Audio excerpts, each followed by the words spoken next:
जय हिंद दोस्तों। आज के इस लाइव सेशन के अंतर्गत आप सभी का हार्दिक स्वागत है और हार्दिक अभिनंदन है। आई होप आप सभी स्वस्थ एवं मस्त होंगे।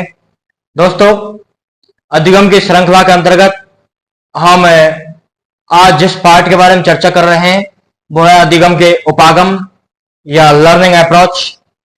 इससे पहले हमने चर्चा की अधिगम के अर्थ के बारे में, उसके बाद जानी हमने परिभाषाएं, फिर सोपान, तदुपरांत हमने अधिगम की विशेषताओं के बारे में चर्चा की।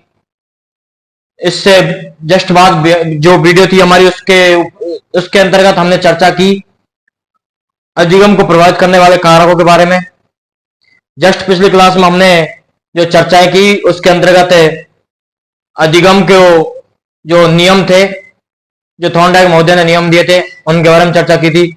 आज हम चर्चा कर रहे हैं अधिगम के उपागमों के बारे में। तो दोस्तों, अधिगम के उपागम 3 है। फर्स्ट उपागम है तल उपागम।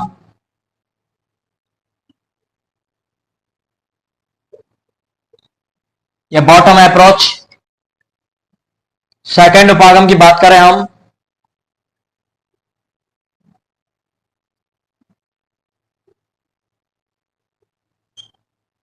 नितल या गहन उपागम। नितल या गहन उपागम।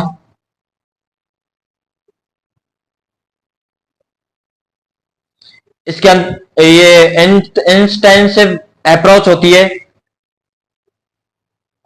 तीसरे अप्रोच की बात करें हम कार्यनीति उपागम।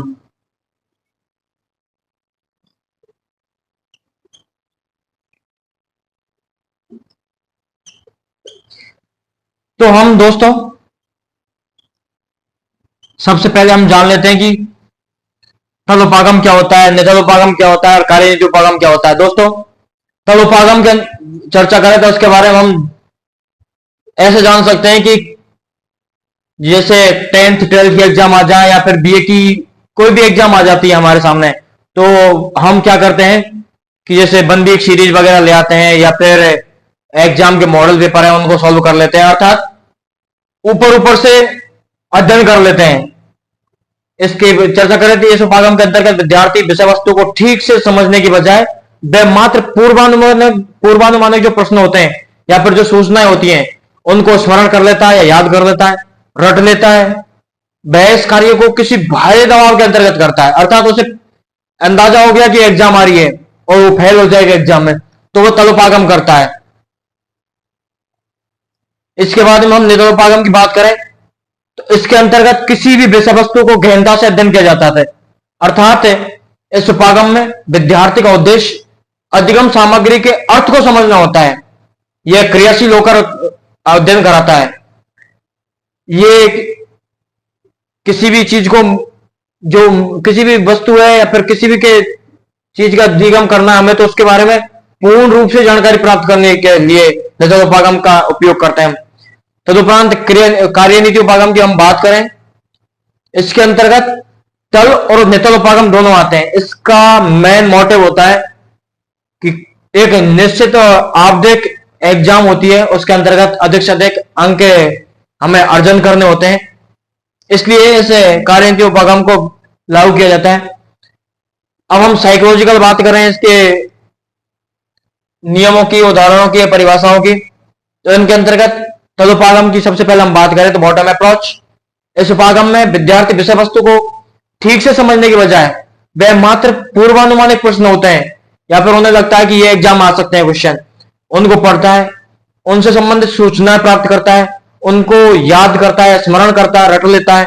वह इस कार्य को ना किसी भारी दबाव से करता है, अर्थात उसे एहसास होता है कि यदि मैं अब नहीं पढ़ूंगा, एग्जाम के टाइम नहीं पढ़ूंगा तो मैं फेल हो जाऊंगा, या फिर कोई और दबाव रहता है, फैमिली के दबाव हो चाहे किसी प्रकार का दबाव हो।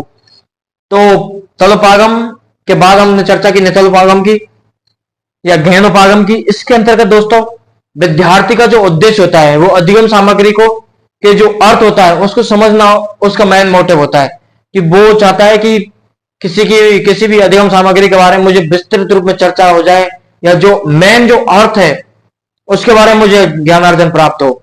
इसमें मनुष्य क्रियाशील होकर अध्ययन करता है। तदुपरांत बात की हमने कार्यनीति उपागम की। इस उपागम के अंतर्गत तल और नितल उपागम दोनों उपागम इसके अंतर्गत आते हैं। इसमें या फिर इस उपागम में विद्यार्थी का उद्देश्य होता है कि एक आवधिक परीक्षा या वार्षिक या अर्धवार्षिक से कोई परीक्षा हो उसके अंतर्गत उसमें सर्वाधिक अंक उसे प्राप्त करने हैं, और इसके लिए वह दोनों में से किसी भी उपागम को, इसके अंतर्गत तल उपागम या नितल उपागम, किसी भी उपागम को फॉलो कर सकता है।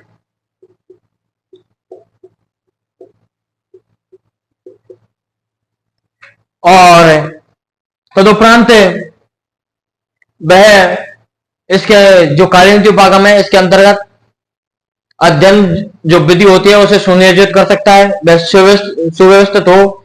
इसके अंतर्गत समय और क्रमबद्धता होती है। तो साथियों, ये जो तीनों उपागम है, तल उपागम, नितल उपागम और कार्यनीति उपागम, इन तीनों उपागमों के अंतर्गत तीन विचारधाराएं हैं। व्यवहारवादी, जो इन तल उपागम है, नितल उपागम और कार्यनीति उपागम है, इन तीनों उपागमों में से जो तीन प्रमुख विचारधाराएं निकली उनका नाम है व्यवहारवादी विचारधारा,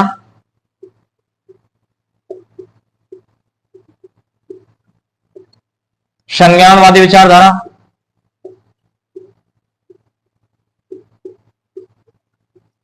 और तीसरी विचारधारा है इसके अंतर्गत आती है निर्मितवादी विचारधारा।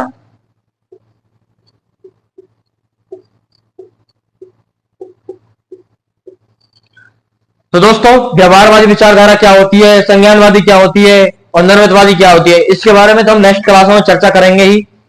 तो आज की क्लास के अंतर्गत हमने जाना अधिगम के उपागम या फिर लर्निंग अप्रोच, जिसके अंतर्गत सबसे पहले जाना हमने तल उपागम, जिसमें मेन जो पूर्वानुमानिक क्वेश्चन होते हैं, पेपर होते हैं, उनको रट लिया जाता है, पढ़ लिया जाता है। तल उपागम होता है, इसमें बाहरी दबाव भी होता है, एग्जाम को फाइट करना होता है। तो इस अप्रोच को विद्यार्थी एग्जाम के टाइम ज्यादा फॉलो करते हैं। इसके बाद हमने चर्चा की नितल उपागम या गहन उपागम की। इसके अंतर्गत किसी विषय वस्तु या अधिगम सामग्री के अर्थ को समझना इसका मेन मोटिव होता है। तदुपरांत हमने चर्चा की कार्यनीति उपागम की। इसके अंतर्गत तल और नितल दोनों उपागम आते हैं। इसमें आवधिक परीक्षा में सर्वाधिक अंक प्राप्त करने हो या फिर उसे किसी भी तल उपागम या नितल उपागम, इनमें से दोनों में से कोई भी उपागम फॉलो करना हो तो कार्यनीति उपागम के अंतर्गत आता है वो। इन जो तीन उपागम है उनमें से तीन विचारधाराएं निकली हैं। पहली व्यवहारवादी विचारधारा, दूसरी संज्ञानवादी विचारधारा और तीसरी निर्मितवादी विचारधारा। तो दोस्तों, अगली क्लासों में हम व्यवहारवादी, फिर क्रमबद्ध रूप से संज्ञानवादी विचारधारा, फिर निर्मितवादी विचारधारा, इनके सिद्धांतों के बारे में, शिक्षा में उपयोगिता के बारे में, जो भी प्रयोग हुए उनके बारे में विस्तृत चर्चा करेंगे। आप निश्चित रूप से क्लासों में क्रमबद्ध रूप से बने रहें। आपको पूरी साइकोलॉजी या पूरे जो ये अधिगम के जो भी सोपान है, जिसके अंतर्गत तीन विचारधाराएं व्यवहारवादी, संज्ञानवादी, निर्मितवादी, उसके बारे में संपूर्ण जानकारी मिलेगी। तब तक के लिए आप ऐसे सहयोग प्रदान कीजिएगा, साथ बने रहिए। तब तक के लिए बाय बाय, थैंक यू।